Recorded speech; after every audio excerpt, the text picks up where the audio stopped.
No vídeo de hoje a gente vai falar sobre Banco Inter, tá? Vamos trazer uma atualização da tese do investimento nesses bancos digitais. Vamos trazer também alguns números atualizados do próprio banco. E no final do vídeo a gente vai falar um pouco sobre valuation, para ver se faz sentido ou não investir nas ações do Banco Inter. Trouxe aqui um gráfico da cotação das ações do Banco Inter. Repare que lá no começo de 24 as ações estavam negociando a R$25, atingiram um ápice ali de R$42, subindo um pouco mais, 60%.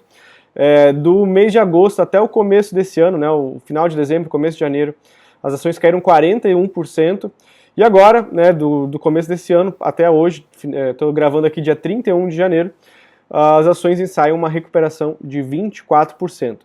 A pergunta é, será que depois dessa alta aí pequena de 24%, já ficou caro o banco, ou será que ainda existe uma oportunidade em cima das ações do Banco Inter? Aqui alguns números atualizados do banco. Para quem não sabe, é um banco que opera 100% no digital, né? É um banco que hoje atingiu aí quase 35 milhões de clientes. Imagino que no próximo resultado trimestral já passe bastante dessa marca de 35 milhões de clientes. É um banco que hoje possui aí transacionado mais ou menos 1 trilhão e 200 bilhões de reais, né, isso ao longo de um ano. Então movimenta bastante recurso. É um banco que hoje possui aí 50 bilhões em depósito, 122 bilhões de ativos sob custódia, né?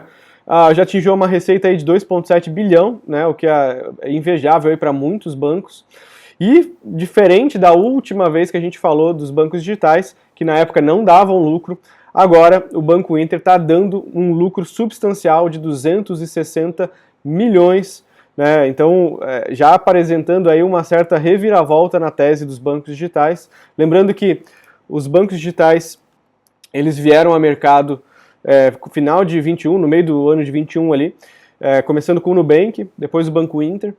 E esses bancos, eles eram basicamente uma promessa na época, então eles basicamente tinham muito cliente, mas eles tinham duas grandes dificuldades. A primeira grande dificuldade sempre foi elevar o ticket médio desse cliente, né? Então quanto que esse cliente deixava em receita para o banco.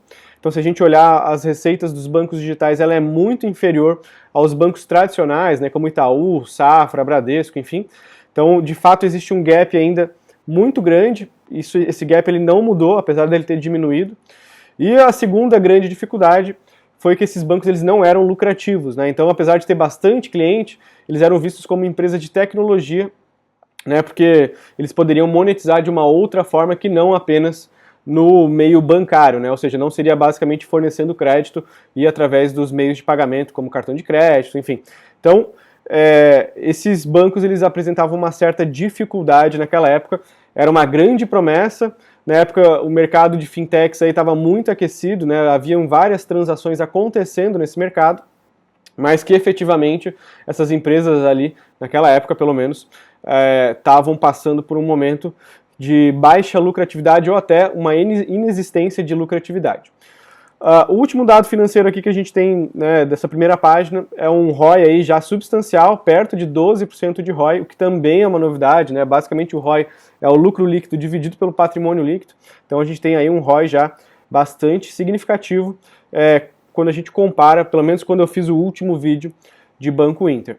Agora alguns dados dos produtos que o Banco Inter oferece, né? A gente consegue ver um certo crescimento em todas as linhas de produtos que ele oferece, começando aqui pela chave Pix, né? A gente tem, comparando com o ano passado, um aumento de 45%, um aumento bem significativo. A parte da carteira de crédito aí aumentando 35%, eu gostaria que tivesse um crescimento maior nessa parte de carteira de crédito, tá? Mas ainda assim um crescimento bastante substancial.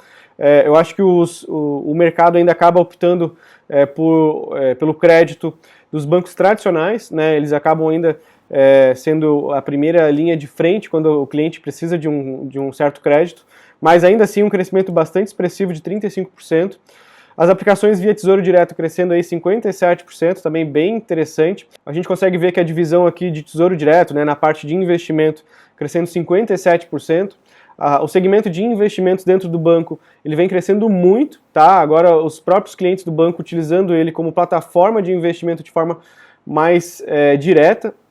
Aqui a parte de seguros crescendo 60%, realmente um crescimento expressivo na parte de seguros.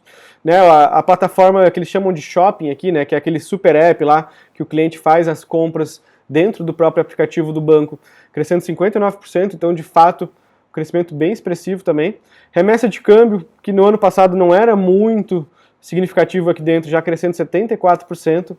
E aqui a parte de loyalty, né, que é fidelidade ali, crescendo 150%. Ainda muito pequeno, praticamente não representa quase nada de receita, mas é bom ver que pelo menos está crescendo bastante. Né, e comparando com o mercado, né, em todas essas linhas ele crescendo muito. O Banco Inter, como forma de mostrar o crescimento todo que ele tem pela frente, ele estabeleceu uma meta chamada de 60-30-30, que basicamente ele pretende atingir 60 milhões de clientes até 2027, pretende ter 30% de índice de eficiência, né, que é basicamente o custo do banco frente às receitas, e 30% de ROI, né? E para quem não sabe, 30% de ROI são pouquíssimos bancos que atingem isso hoje em dia, né? Aqui no Brasil a gente basicamente tem o Nubank, que tem 32% de ROI, se não me engano, mas nem o Itaú, nem o Banco do Brasil, nem aqueles bancos tradicionais que têm muita receita, eles possuem esses 30% de ROI.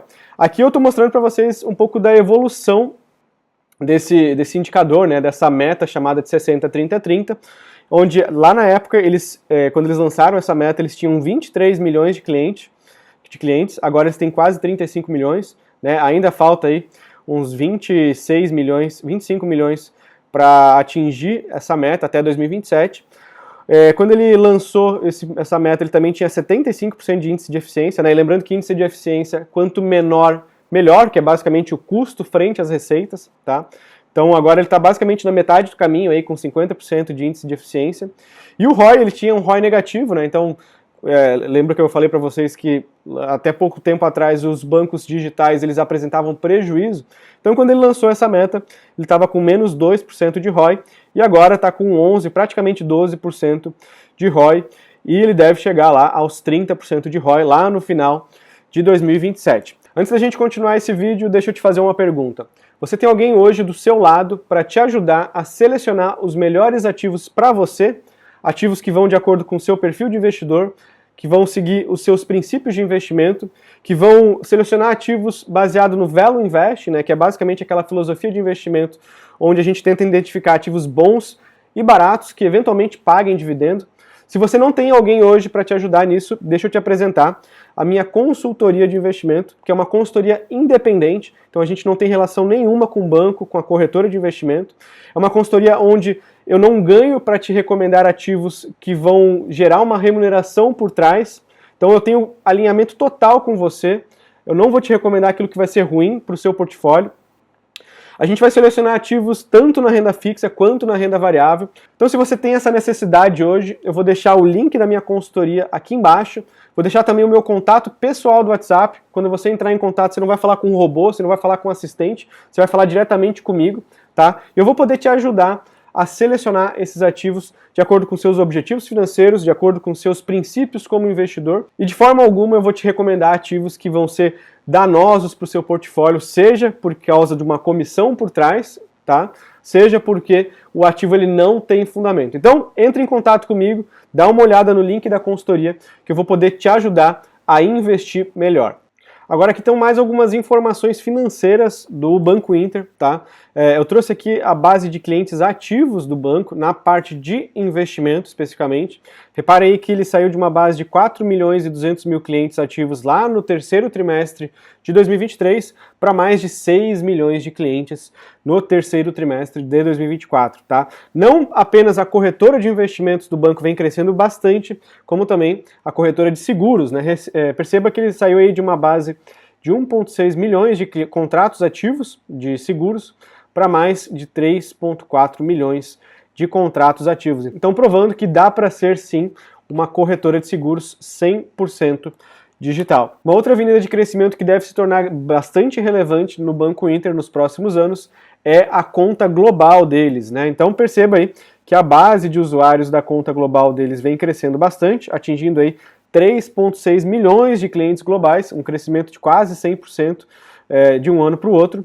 E a parte de depósitos, né, Asset Under Custody, é o ativo sob custódia, crescendo aí 442 por cento nos últimos 12 meses, né, atingindo agora 1,4 bilhão de dólares na conta global. Então, da mesma forma como a Avenue vem crescendo bastante nos últimos anos, a conta global do Banco Inter também está crescendo, né? O próprio CEO falou que o Banco Inter deve entrar em outros mercados como a Argentina, como o México, como Espanha e também Portugal, mas ele falou, né, claramente que não se trata de uma decisão já tomada, né, até porque imagino que eles estão estudando bastante sobre essa decisão e ainda não tenham decidido de fato entrar nesses mercados, que não deve ser tão fácil assim, tá? Lembrando que o Nubank, ele também entrou em outros mercados, agora recentemente no México e Estados Unidos também. Se a gente comparar a inadimplência do Banco Inter com outros bancos aqui no Brasil,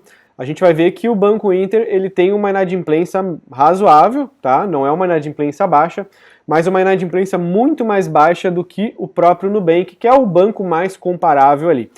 O Nubank ele tem 7,2% de inadimplência, com atrasos acima de 90 dias, né, que é uma inadimplência que começa a ficar mais preocupante.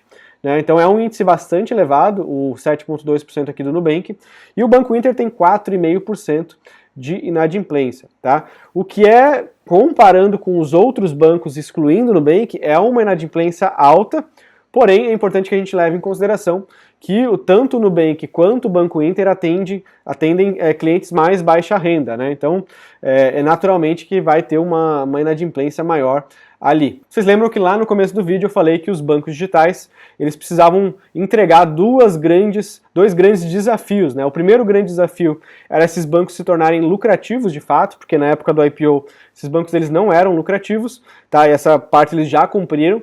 E o segundo grande desafio era que eles precisavam entregar uma receita por cliente ativo, que essa receita fosse muito superior à época do IPO, né? A época que eles entregaram aquelas promessas de campanha, vamos chamar assim, né? E a gente consegue ver que no caso do Banco Inter, eles vêm conseguindo também entregar essa segunda promessa. Então, a receita média por cliente ativo do Banco Inter saiu de R$ 28,00 lá no terceiro trimestre de 2022 para agora R$ 32,00, de acordo com o resultado do último trimestre. Tá? E o custo de você servir esse cliente ele não mudou muito, né? Ele saiu de R$ 15,00 por cliente ativo lá no terceiro trimestre de 22 para agora R$ 12,00 no último trimestre. E se você tem mais receita com um pouco menos de custo, significa que a sua margem com esse cliente ela vai subindo naturalmente, né? Então a margem ela saiu de R$ 12,00 lá atrás para agora perto dos R$ 20,00, tá? A gente consegue ver que aquelas promessas dos bancos digitais lá atrás, elas de fato estão acontecendo. E nesse modelo de negócio existe a chamada alavancagem operacional. O que é a alavancagem operacional? É quando a sua receita ela cresce muito mais do que a sua despesa, porque para você atender um cliente novo, você não precisa crescer as suas despesas na mesma proporção.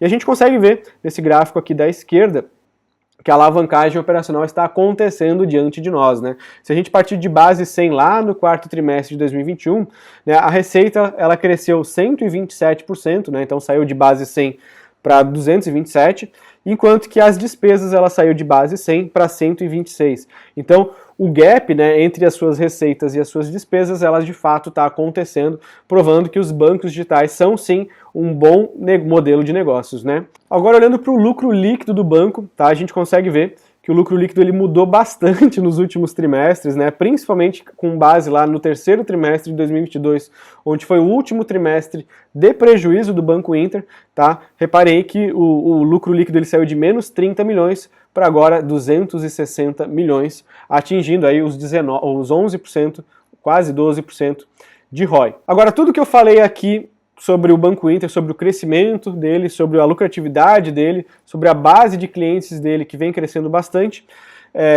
Tudo isso é bonito, maravilhoso, mas nada disso adianta se não estiver barato, né? Lembra que eu falei para vocês da consultoria onde eu procuro investimentos bons e baratos? Tá? Aqui eu vou tentar destrinchar um pouco para ver se o Banco Inter ele está barato nesse momento ou não. Nada do que eu falar aqui é uma recomendação de investimento para você, tá? Porque recomendações de investimento eu dou apenas para os meus clientes da consultoria, tá? Mas a gente vai ter uma certa ideia se o banco ele tá barato ou não. Eu trouxe duas tabelas aqui do Goldman Sachs, onde a gente consegue ver, né, se o Banco Inter ele está barato ou não. A primeira tabela é quando a gente pega o preço sobre valor patrimonial, que está nessa coluna aqui, e compara com o ROI, né? Ele compara aqui com diversas startups, tá? Ele compara com o próprio Nubank, compara com o BTG Pactual, com o PayPal, com empresas lá de fora, né, com fintechs lá de fora.